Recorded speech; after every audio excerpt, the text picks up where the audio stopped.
Basahin ngayong araw ay patungkol sa Ang Mabait na Kalabaw o pinamagatang The Kind Carabao. This is written by Sir Virgilio S. Almario, and all the drawings or guhit na makikita po natin sa ating kwento ay iginuhit ni Miss Liza Flores. Tayo na po ay mag-uumpisa. Gusto ko po makinig kayong mabuti sa ating kwentong ating babasahin. Ang mabait na kalabaw ay tahimik na kumakain. The very good Carabao eats quietly.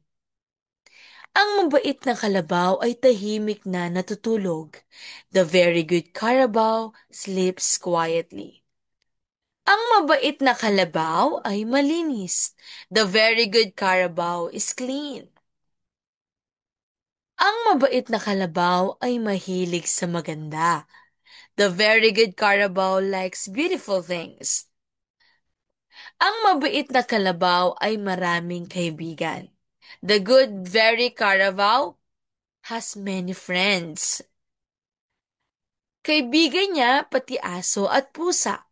Even the dog and the cat are her friends. Ang mabait na kalabaw ay masipag. The very good Carabao works hard. Ang mabait na kalabaw ay matulungin. The very good Carabao is helpful. Ang mabait na kalabaw ay mapagbigay. The very good Carabao is generous. Ang mabait na kalabaw ay mapagmahal. The very good Carabao is loving. Kaya minamahal siya ng kapwa kalabaw. That is why her fellow Carabaos love her. Minahal din siya ng kanyang tagapag-alaga. Her caretaker loves her dearly. At laging masaya ang mabait ang kalabaw. The very good Carabao is always happy. Naintindihan po bang ating kwentong binasa?